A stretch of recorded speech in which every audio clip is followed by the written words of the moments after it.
അങ്ങനെ നയനയും ദേവയാനിയും ഒന്നിക്കുകയാണ്.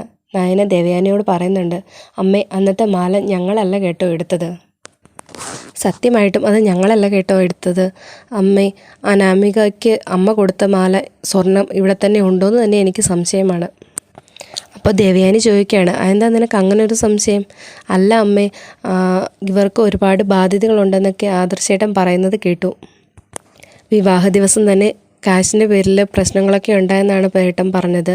അതൊക്കെ ഇവർ മറച്ചു വെക്കുകയാണ്. അപ്പോൾ ദേവയാനി പറയുന്നുണ്ട്, ആഹാ അങ്ങനെയാണോ, എന്നാൽ അതൊന്ന് കണ്ടുപിടിക്കണമല്ലോ, ഞാനൊന്ന് നോക്കട്ടെ എന്നും പറഞ്ഞ് ദേവയാനി അനാമികയുടെ അടുത്തേക്ക് പോകുന്നുണ്ട്. മോളെ അനാമികയെ, മോക്ക് അമ്മ തന്ന ആ സ്വർണം ഇങ്ങെടുത്ത്. ഞാൻ സ്വർണം പോളിഷ് ചെയ്യാനായിട്ട് ആളിനോട് വരാൻ പറഞ്ഞിട്ടുണ്ട്. അത് പഴയതുപോലെ ഇരിക്കുകയല്ലേ, നമുക്കത് പോളിഷ് ചെയ്തെടുക്കാം. അപ്പോൾ അനാമിക പറയുന്നുണ്ട്, അയ്യോ അത് വേണ്ട വല്യമ്മേ, അത് പഴയ സ്വർണ്ണമല്ലേ, അത് അങ്ങനെ തന്നെ ഇരിക്കുന്നതാണ് അതിന് നല്ലത്. അതിൻ്റെ പഴമയും ഭംഗിയും ഒന്നും പോകാതെ അങ്ങനെ തന്നെ ഇരിക്കുന്നതാണ് എനിക്കിഷ്ടം. അത് സാരമില്ല, അതിന് മാറ്റമൊന്നും സംഭവിക്കത്തില്ല. അത് പോളിഷ് ചെയ്ത് കുറച്ചുകൂടി പൊലിമ കൂട്ടാം എന്നല്ലേ ഉള്ളൂ. അതുകൊണ്ട് മോൾ അതിങ്ങ് എടുത്തോണ്ട് വാ. അപ്പോൾ അനാമിക മനസ്സിലോർക്കുന്നുണ്ട്, ഈശ്വര പെട്ടുപോയല്ലോ, ആ സ്വർണം കണ്ട ഇവർക്ക് തിരിച്ചറിയുകയും ചെയ്യാമല്ലോ. ദൈവമേ, ആ സ്വർണ്ണമാണല്ലോ ഞാൻ അമ്മയുടെ കൊടുത്തു വിട്ടത്, ഇനി എന്ത് ചെയ്യും എന്നിങ്ങനെ ആലോചിക്കുന്നുണ്ട്. അപ്പോൾ ദേവയാനി ചോദിക്കുന്നുണ്ട്, എന്താ മോളെ, എന്തു പറ്റി, എന്താ ഇത്ര താമസം? മോൾ അതിങ്ങ് എടുത്തോണ്ട് വാ, നമുക്കത് പോളിഷ് ചെയ്യാൻ കൊടുക്കാം. അപ്പോൾ അനാമിക പറയുന്നുണ്ട്, അയ്യോ അത് വേണ്ട, ആ സ്വർണ്ണം അങ്ങനെ തന്നെ ഇരിക്കണം, അതാ എനിക്കിഷ്ടം. അപ്പോൾ ജാനകി അങ്ങോട്ട് വരുന്നുണ്ട്. ജാനകി ചോദിക്കുന്നുണ്ട്, എന്താ ഏട്ടത്തി, എന്താ പ്രശ്നം? അപ്പോൾ ദേവയാനി പറയുന്നു, അല്ല, ഞാൻ മോക്ക് കൊടുത്ത സ്വർണ്ണമെല്ലാം പഴയതല്ലായിരുന്നോ, അതൊന്ന് പോളിഷ് ചെയ്യാൻ വേണ്ടി ആളിനോട് വരാൻ പറഞ്ഞിട്ടുണ്ട്. അത് പോളിഷ് ചെയ്തെടുക്കുവാണെങ്കിൽ മോക്ക് എങ്ങോട്ടേലും പോകുമ്പോൾ ഇട്ടുകൊണ്ട് പോകാമല്ലോ എന്ന് കരുതി. അപ്പോൾ ജാനകി പറയുന്നുണ്ട്, അത് ശരിയാ, അത് നല്ല കാര്യമാണ്, മോൾ ആ സ്വർണ്ണം ഇങ്ങെടുത്തോണ്ട് കൊടുക്ക്. അയ്യോ അമ്മേ, അത് വേണ്ട, വല്യമ്മ തന്നത് തന്നെ പഴയ സ്വർണ്ണമായിട്ടല്ലേ, മുത്തശ്ശിയുടെ കാലത്തുള്ള സ്വർണം പോലെ. അത് അങ്ങനെ തന്നെ ഇരിക്കട്ടെ, അത് പോളിഷ് ചെയ്ത് അതിൻ്റെ ഭംഗി കളയണ്ട. അപ്പോൾ ജാനകി പറയുന്നുണ്ട്, അത് സാരമില്ല മോളെ, അതിങ്ങെടുത്തോണ്ട് വാ, അത് പോളിഷ് ചെയ്ത് വെക്കാം, അപ്പോൾ ഒന്നുകൂടെ പൊലിമയായിട്ടിരിക്കും. അപ്പോൾ അനാമിക പറയുന്നു, ഷോ വേണ്ടമ്മേ, എനിക്കത് അങ്ങനെ തന്നെ ഇരിക്കുന്ന ഇഷ്ടം, എനിക്ക് പഴയ സ്വർണ്ണമാണ് ഇഷ്ടം, അതുകൊണ്ട് അത് അങ്ങനെ തന്നെ ഇരിക്കട്ടെ. അപ്പോൾ ദേവയാനി മനസ്സിലോർക്കുന്നുണ്ട്, നയന പറഞ്ഞത് ശരി തന്നെയാണ്, ഇവൾ പഠിച്ച കള്ളി തന്നെയാണ്, ഇവൾ ആ സ്വർണ്ണം മുക്കിയെന്നാണ് തോന്നുന്നത്. എങ്കിൽ ശരിയെന്നും പറഞ്ഞ് ദേവയാനി അവിടെ നിന്നും പോകുന്നുണ്ട്. അങ്ങനെ അനാമിക ഓർക്കുകയാണ്, എങ്ങനെയെങ്കിലും കുറച്ച് സ്വർണം എടുത്ത് എൻ്റെ റൂമിൽ കൊണ്ട് വെക്കണം. അച്ഛനും അമ്മയും കുറച്ച് ദിവസമായി ചോദിക്കുന്നു, എങ്ങനെയെങ്കിലും എടുത്ത് അവരെ കൊടുത്തു വിടണം, അവർക്ക് അത് കൊടുത്ത് ഒഴിവാക്കി വിടണം. അതിന് എന്താ ചെയ്യേണ്ടതെന്നിങ്ങനെ ആലോചിക്കുകയാണ് അനാമിക. അങ്ങനെ എല്ലാവരും ഉറങ്ങിയതിന് ശേഷം രാത്രി അനാമിക മുത്തശ്ശൻ്റെയും മുത്തശ്ശിയുടെയും റൂമിൽ ചെല്ലുന്നുണ്ട്. അങ്ങനെ അനാമിക പതിയെ മുത്തശ്ശിയുടെ റൂമിലേക്ക് കയറുന്നുണ്ട്. അന്നാണെങ്കിൽ മുത്തശ്ശനില്ലായിരുന്നു, മുത്തശ്ശി ഒറ്റയ്ക്കേ ഉണ്ടായിരുന്നുള്ളൂ. അതുകൊണ്ട് തന്നെ വാതിൽ ക്ലോസ് ചെയ്തിട്ടുണ്ടായിരുന്നില്ല കേട്ടോ. അങ്ങനെ അനാമിക പതിയെ മുത്തശ്ശിയുടെ റൂമിലേക്ക് ചെന്നിട്ട് പയ്യെ ആഭരണപ്പെട്ടി തുറക്കുന്നുണ്ട് കേട്ടോ. ഇതേ സമയത്ത് നയന അവിടെ ഡ്രോയിങ് ചെയ്തുകൊണ്ടിരിക്കുകയായിരുന്നു. അപ്പോൾ അനാമിക പതിയെ ഇങ്ങനെ നടന്ന് പോകുന്നത്, പമ്മി പോകുന്നത് നയന കാണുന്നുണ്ട് കേട്ടോ. അപ്പോൾ തന്നെ നയന ഫോണെടുത്ത് ദേവയാനിയെ വിളിക്കുന്നുണ്ട്. അമ്മേ ഒന്ന് താഴേക്ക് വാ, ഒരു സൂത്രം കാണിക്കാം, മുത്തശ്ശൻ്റെ റൂമിൻ്റെ വാതിക്കലേക്ക് വാ. അങ്ങനെ ദേവയാനി താഴേക്ക് ഇറങ്ങി വരുന്നുണ്ട്. എന്നിട്ട് നയനോട് ചോദിക്കുന്നു, എന്താ കാര്യമെന്ന്. അപ്പം നയന പറയുന്നുണ്ട്, വാ കാണിച്ചു തരാം എന്നും പറഞ്ഞ് ദേവയാനിയും കൂട്ടി മുത്തശ്ശൻ്റെയും റൂമിൻ്റെ വാതിക്കലേക്ക് ചെല്ലുകയാണ്.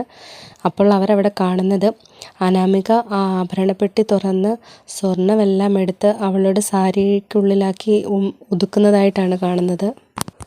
എന്നിട്ട് ആ ആഭരണപ്പെട്ടി പഴയതുപോലെ തന്നെ ഇരുന്ന സ്ഥാനത്ത് അവൾ എടുത്തു വെച്ചിട്ട് സാരിക്കുള്ളിൽ ഒളിപ്പിച്ച സ്വർണവുമായി പുറത്തേക്ക് പോകുന്നതാണ് കാണുന്നത്. അങ്ങനെ അനാമിക അതുമായി അവളുടെ റൂമിലേക്ക് പോകുന്നുണ്ട്. അപ്പോൾ ദേവയാനിയും നയനയും ഭിത്തിക്ക് മറവിൽ ഒളിച്ചിരിക്കുകയാണ്, മിണ്ടാതെ ഒളിച്ച് നിന്ന് ഇതെല്ലാം കാണുന്നുണ്ട്. ഇതെല്ലാം കണ്ട് ദേവയാനി പറയുന്നുണ്ട്, വാ അവളെ കയ്യോടെ പിടിച്ച് ഇപ്പം തന്നെ എല്ലാവരും മുന്നിലിട്ട് കൊടുക്കണം. അപ്പം നയന പറയുന്നു, വേണ്ടമ്മേ കുറച്ചുകൂടെ നോക്കാം, ഇല്ലെങ്കിൽ ഇപ്പം നമ്മളിത് പറഞ്ഞാൽ അവസാനം അവൾ അത് എൻ്റെ തലയിൽ തന്നെ വെക്കും, അതുകൊണ്ട് നമുക്ക് കുറച്ചുകൂടെ നോക്കാം. അമ്മ പറഞ്ഞാൽ പോലും ജാനകി അമ്മ ചിലപ്പോൾ കേൾക്കുകയില്ല. ജാനകി ചെറിയമ്മ ഇതൊന്നും വിശ്വസിക്കുകയില്ല. അതുകൊണ്ട് നമുക്ക് കുറച്ച് നേരം കൂടെ നോക്കാം, എന്നിട്ട് ഞാനൊരു ഐഡിയ പറയാം, അതുപോലെ നമുക്ക് ചെയ്യാം എന്നും പറഞ്ഞ് അവരും അനാമികയുടെ പിന്നാലെ പോകുന്നുണ്ട്. അങ്ങനെ അവളുടെ റൂമിൽ കൊണ്ട് സ്വർണ്ണമെല്ലാം പതുക്കെ പൂട്ടി വെക്കുന്നുണ്ട്, ഒളിപ്പിച്ച് വെക്കുന്നുണ്ട്. അപ്പോൾ അനി നല്ല ഉറക്കമായിരുന്നു. അവൾ മാറിപ്പോയി നിന്ന് ഫോണെടുത്ത് വിളിക്കുന്നുണ്ട്. അച്ഛാ, അമ്മേ, ഞാൻ മുത്തശ്ശിയുടെ റൂമിൽ നിന്നും കുറച്ച് സ്വർണം എടുത്തിട്ടുണ്ട്.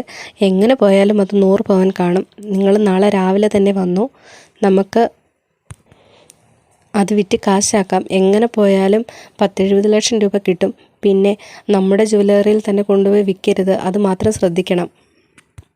ഇത് കേട്ട് ദേവയാനി നയനയോട് പറയുന്നുണ്ട്. എൻ്റെ ഈശ്വര, ഇത് നീ കേട്ടില്ലേ? 10-70 ലക്ഷം രൂപയുടെ സ്വർണ്ണമൊക്കെ ഒറ്റയടിക്ക് കൊടുത്തു വിടുന്നു. ഇവൾ എന്തൊരു കള്ളിയാ!